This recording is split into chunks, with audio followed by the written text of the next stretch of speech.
Assalamualaikum warahmatullahi wabarakatuh. Kami dari kelompok Pejuang Mimpi yang merupakan finalis Lomba Karya Tulis Ilmiah tingkat nasional yang diadakan oleh Institut Teknologi Telkom Surabaya. Sebelum menuju ke pembahasan, izinkan kami untuk memperkenalkan diri terlebih dahulu. Saya Raffi Junar Saputra selaku Ketua Kelompok. Saya Sri Kartika Dewi sebagai anggota. Saya Era Anzana Dilmuna sebagai anggota. Topik yang kami bahas yaitu perluasan platform e-learning menggunakan media televisi sebagai sarana pendidikan untuk menunjang pendidikan di daerah terpencil.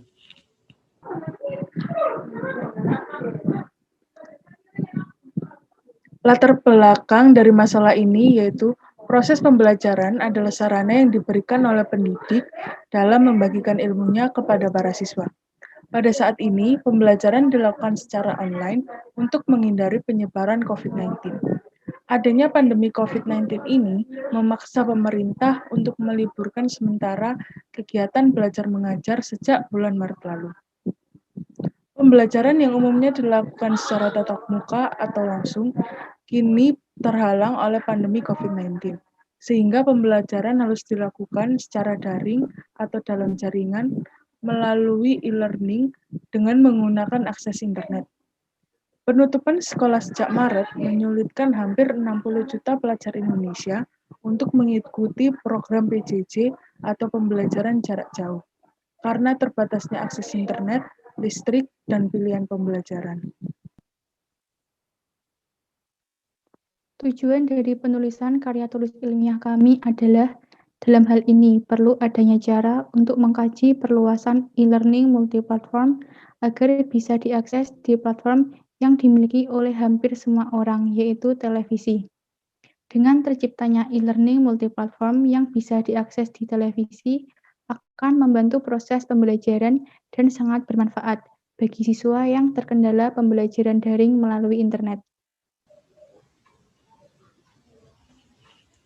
Metode penelitian.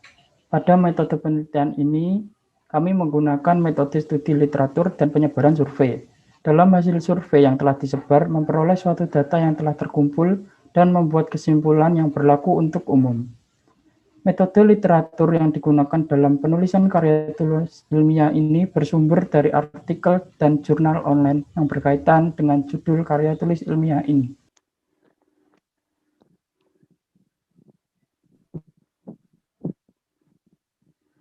Cara kerja untuk menyelesaikan masalah tersebut yaitu dengan membentuk channel televisi khusus e-learning.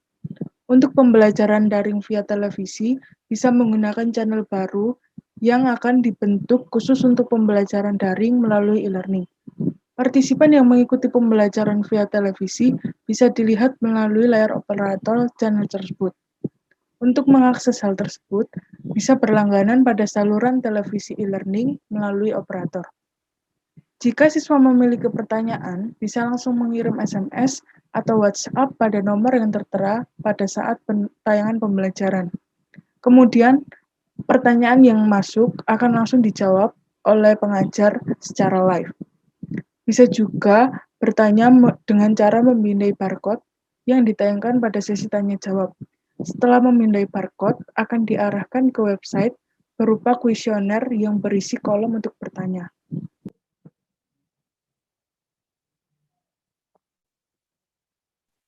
Hasil. Pertama, pembelajaran di daerah terpencil. Pembelajaran di daerah terpencil pada masa pandemi ini masih belum bisa terjangkau secara merata. Banyak siswa kesulitan mengakses pembelajaran yang diberikan melalui memiliki device untuk mengakses e-learning dan terkadang juga kendala jaringan. Rata-rata sekolah di daerah terpencil masih penuh keterbatasan.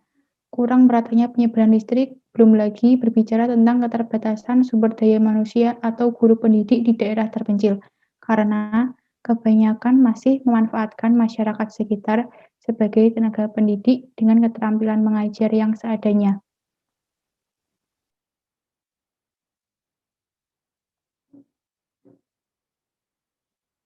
Bagian 2. Hasil kuesioner pembelajaran daring.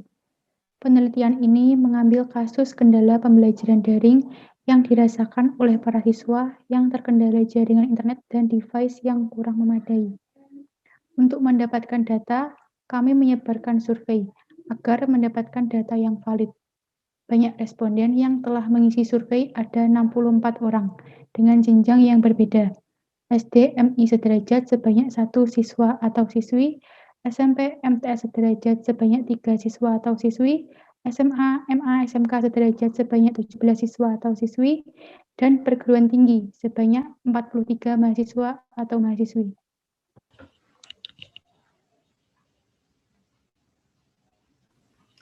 Persentase efektivitas pembelajaran terhadap smartphone sebagai media pembelajaran.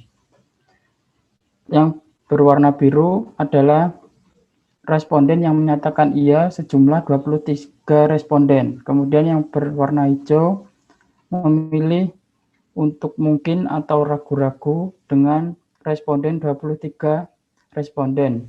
Kemudian yang menolak terdapat 18 responden.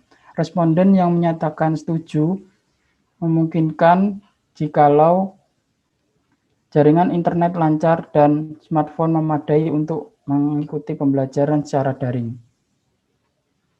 Bagian ketiga yaitu faktor yang mendukung pembelajaran di televisi.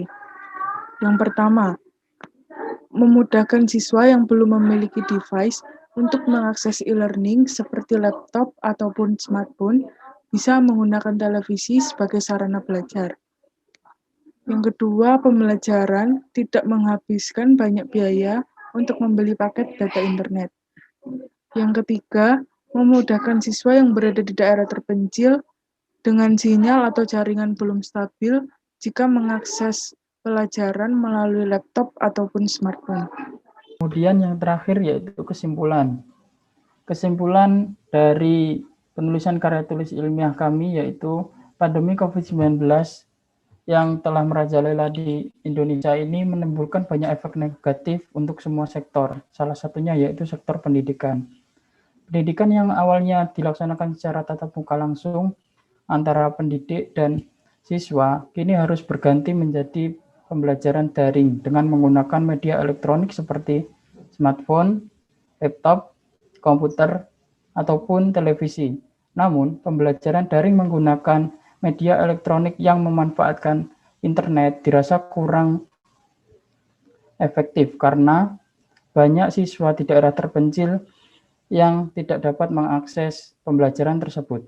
Oleh karena itu, perlu adanya terobosan terbaru agar siswa dapat mengakses pembelajaran.